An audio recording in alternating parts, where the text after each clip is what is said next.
Good afternoon and welcome to Biztech's Asian Midday Market Watch.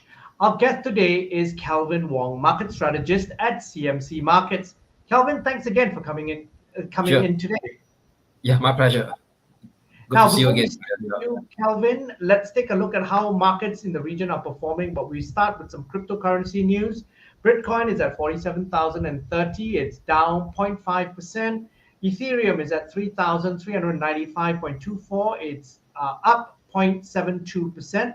Now, looking at regional stock markets, we've got the SGX, which is at 3,434.79. It's down 0.23%.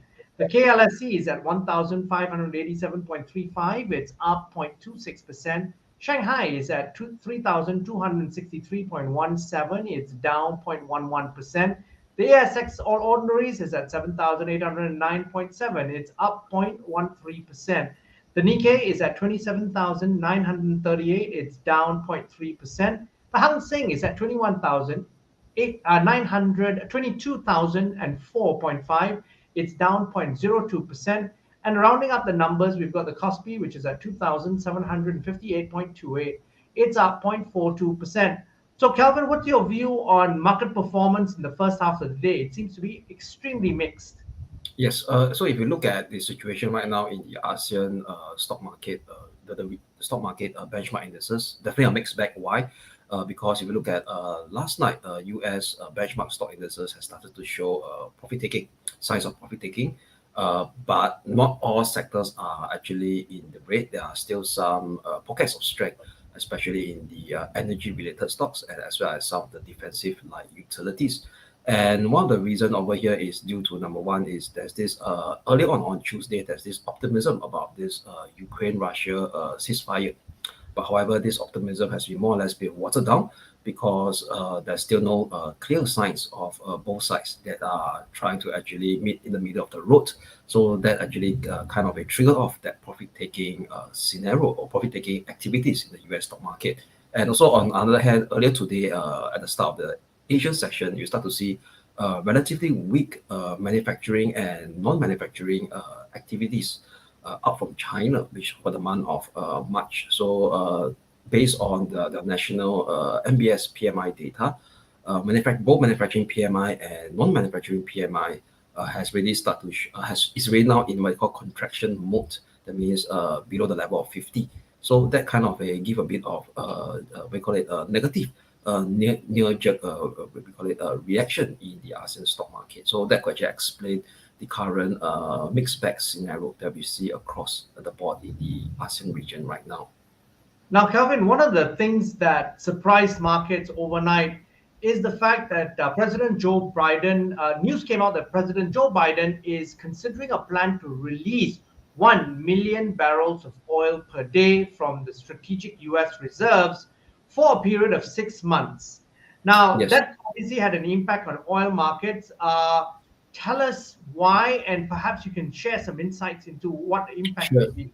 Yeah, so before we go into the technical levels to watch on the WTI crude oil futures, so definitely in the near term, there's a negative reaction. Why? Because markets kind of perceive that US itself starting to release this strategic oil, release supply from its strategic oil reserve, which is 1 million barrel per day. There's a possibility that other potential, we call it oil importing countries, may start to jump in as well. Like for example, we talk about India, we talk about UK, and talk about Japan. Like what happened about three to 4 months ago, where they actually collaborated with this joint release of strategic respective release from their respective strategic reserves. But at the moment, that they kind of there's no clear signs of these countries embarking to join US. But now the next thing over here is we talk about the numbers. So we're talking about 1 million barrel per day. So right now we've got to ask ourselves: is it sufficient to actually cover the shortfall or the gap that's being left by sanctions on Russia oil imports or oil exports? Pardon me. So we're talking about Russia. I mean, they supply close to about I think about 10 million barrel per day. So that is actually more than 10 times that what is US going to add into the market right now. So if you look at the supply demand analysis, is rather much more of a cost push driven factor that is actually driving oil prices right now due to the lack of supply coming from the Russia side. And also, you got to ask yourself over here is that the biggest player that could actually influence the market right now will be definitely OPEC Plus, which also consists of Russia as well. So if you look at OPEC Plus right now, they're actually meeting today. So we're talking about no change in their policy, an increase of 400k barrels per day. So this has been in place since August 2021, and they only increased slightly to 432 k barrels, 432k barrels per day from 1st of March onwards.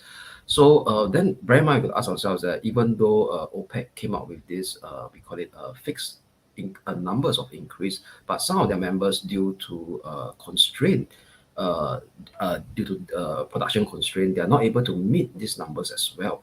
So all in all, right, if we could look at put into perspective over here, is that the oil markets as a whole remain relatively tight.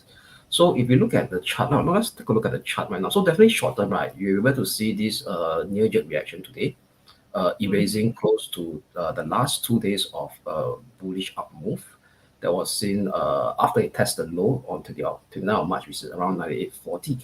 So now the price action right now over here is now coming to retest this key intermediate support at 98.40. So what this level is key? Firstly, there's this blue line here, which is the 50-day moving average. So you look at this 50-day moving average, right? The current price action since the start of the year has been managed to actually held above this 50-day moving average. So this 50-day moving average psychologically it seems to be acting as a key intermediate support level, which is important for short-term traders to actually watch this market at this moment in time. So if this level managed to hold in this couple of days today, especially there's a risk event. I mean, there's two risk events. One of the event really happened will be Joe Biden announcement of this release of this oil supply from their strategic reserve, and next will be OPEC Plus over here. And also definitely there's all this ongoing issue that we talk about demand destruction coming from China because of the current lockdown that could extend in Shanghai.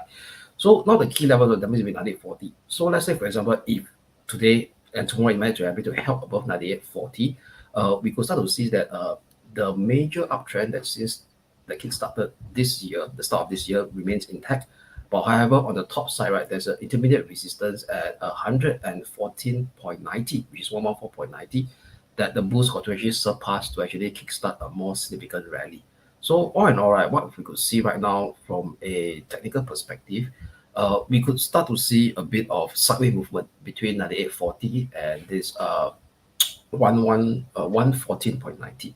Unless we start to see a clear breakdown below 98.40, then we could start to see a kickstart come from multi-week corrective move towards 84.65, okay, which is considered as a higher level of a support level. This is a major support level that actually coincide with the former swing high area of October 2021 and November 2021, and as well as the lower boundary of this major ascending channel that is in place since not the start of this year, in fact, the start of January 2021. Okay, so the other thing I want to get your insights on is really the non-farm payroll numbers tomorrow and the impact on the US dollars, because what's the forecast and how is that going to be an impact on the US dollar? Sure. So if you look at the non-farm payrolls data, market now is actually forecasting an increase which of 490k, which is which is below previous month increase of 670k jobs added. So if we look at a 12 months rolling average, is below an average of 556k of jobs. So it's a relatively downward revision of we call it consensus focus of 490k. So right now, right, the story over here is if markets came in weaker than what the market forecast, means way below 490k, that could actually suck out a bit of wind of dollar strength. So you look at the dollar index as per se as a whole, it's been relatively sideways since the 3 to 4 weeks. Why? Because let me put a chart of this dollar, the dollar story across the various major traded pair. So the one that is sticking out, I mean, we talk about dollar strength, is the against the Japanese yen, which is currently up. This year-to-date performance as of now live is up 5.25%.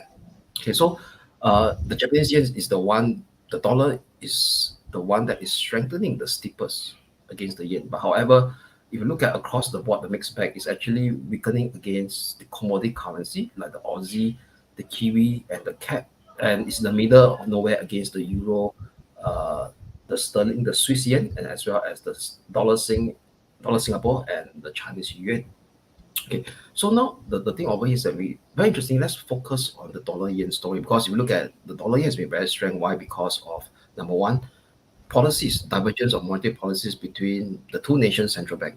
Like we talk about see, Mhm. Pakistan is very clearly hawkish. They're giving hawkish guidance. But however, on the hand, BOG is still very reluctant to actually normalize its ultra dovish policy since the start of the great financial crisis. And even this week itself, the start of Monday, they actually very strongly defended their yield curve control program. That means, i.e., to keep it in short, they wanted to keep the 10-year JGB yield for not breaching the upper limit of 0.25%. So imagine that's close to 0%. So they Yes. actually need actually to intervene the market. So that could actually, number one, increase or there's a higher tendency for the premium of the fixed income instrument in US versus over Japan to actually increase. That means we're talking about the yield of US Treasury yield over the JGB, the premium will start to increase in the medium term. So that can kind of uh, suck in a lot of bullish momentum into this dollar yen. But most importantly is that very quickly, let's take a look at this dollar yen chart. So there's this break. Okay, there's this level here, which is this gray line, which is actually a former descending resistance of a very long term price movement since April 1990 that has been capping previous rallies since then. And we talk about 2 weeks ago, price starts to do a breakout above it. Then coupled together with this divergence of policy between these two central banks, it actually enabled a very steep rally. So what we could see over here is very interestingly, market seems to have started to actually react negatively after this steep rally due to profit taking scenario. And in fact, some profit taking already kickstarted over here since the start of the middle of this week. So right now, what's interesting over here is that on the release of the non-farm payroll data. So if there's a possibility that this non-farm payroll data came in weaker than expected, that means we talk about numbers that is below 490K forecast. So that could actually suck a bit of wind out of dollar strength. So that could actually trigger right uh, more pronounced, we call it profit taking scenario where potential stop loss could be tripped for those guys who came in rather late in this recent steep up move on this dollar yen movement over here. We Okay. could see a potential pullback right towards 12055 and even 11990 in the near term. So as long as this key short-term resistance holds at 12330. So definitely, if you look at the risk of a short-term pullback or a short-term consolidation in this very strong up move in the dollar yen that was seen in the last 3 to 4 weeks, the odds seems to be pretty high at this moment in time, and it may start to be reinforced if the non-farm payrolls number on Friday came out weaker than expected. Now, Kelvin, thank you very much for coming on the show, and thanks again for your insights. Great. Thank you, Brian. Now, we've been speaking to Kelvin Wong, market strategist at CMC Markets, on Biztech's Asian Midday Market Watch. I'm Brian Fernandez. This video and podcast will be on our website, www.biztech.asia, as well as our social media platforms. Please like and subscribe to our various platforms. Thanks again for tuning in.